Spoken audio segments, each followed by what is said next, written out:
Thank you, Mike. And now for our next keynote speech, I would like to call to stage Dr. Flavio Salio, EMT network leader, for an overview and update of the EMT initiative. Flavio?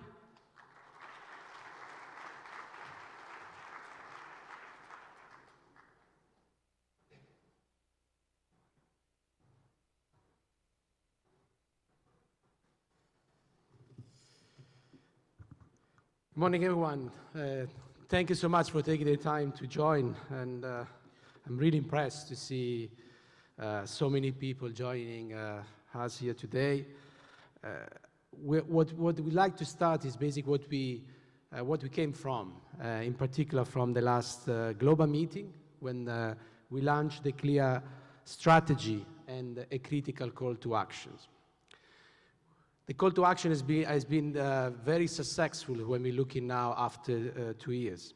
First of all, obviously, we call country to adopt and adapt the standards of emergency medical team and investing in developing and strengthening the rapid response capacities. But we said always that at the same time, it's not just a question of building the team, right? There has been a strong asset that will be facilitating and strengthening their own local health emergency workforce. But when we're looking back to the baselines, when we launched the strategy, we have 33% of the countries that they have adopted and adapt the emergency medical team methodology. When we're looking today, only 18 months after, we are already looking at a projection of 48% of the country they have adopt and adapt the methodology of the EMT. When we look at the indicators, we are aiming 70% by 2030. So you can see there has been a significant progress in only 1.5 years. And I think as a result of that, we started to see more and more national teams, local teams has been developed, and they are more equipped and prepared to respond. They will be supported by the peers, the international teams, but we see a lot of emergency responding locally with the strength and the capacity of those teams. We are working as well, as you have seen in the strategy, and that will be the main goal in 2025, to establish a validation system for those local and national teams. We recognize the importance of the international, but we need to find a way to quantify the ability of those national teams to respond and be ready in their own countries. Then I think as part of the strategy, we launched what we call the Training and Knowledge Hub, in way to try to standardize capacity building activities. You can see the picture. So we are seeing a tremendous effort put in place across all the regions. And if you look into the hub, only the hub in Addis Ababa, in the last 12 months, we have seen thousands of professionals that have access to standardized trainings. And obviously, we have seen the impact of that in the ability of the colleagues to deploy in their own countries. We've been seeing already today in terms of the classification. So we have reached 49 and confident that by the end of this year will be the target of 50 international team classified.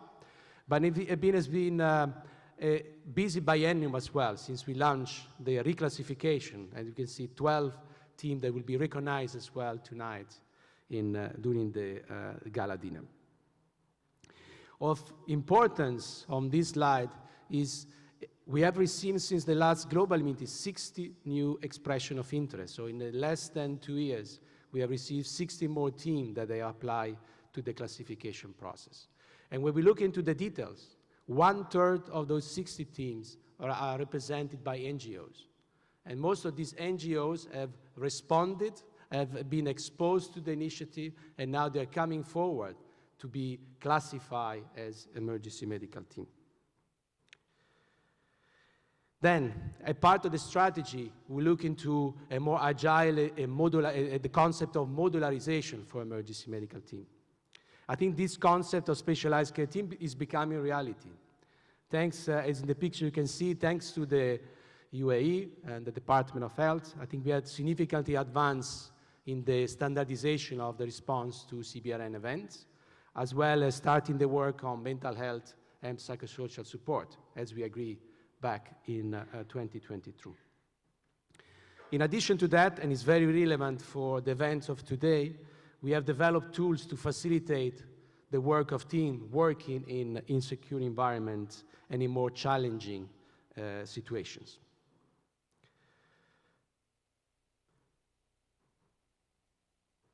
The theme of the 3 days is as well innovation. So we definitely want to look into not only on the technology, in which we do see play a relevant and important, it will be an important asset in the future, but at the same time we want to look into this innovation, that how we can respond it with fewer resources, in a better way, in a proper way, even in situations where we do have limited transportation, access to water, and health infrastructures. We'll be looking to as well to validate some of the innovations and test it in the training and knowledge hub that we have, and pilot in some of the selected countries. What we've done as well since 2022, we launched the call for support of the EMT initiative. It's a way to recognize the outside of agencies they have the ability to build emergency medical team. There are a lot of other institutions that can bring technical expertise, research aspect to build and helping us to moving forward the initiative itself. As of today, we have received 34 new supporters of the initiative, and we are in the process to have them part of the network. Sorry.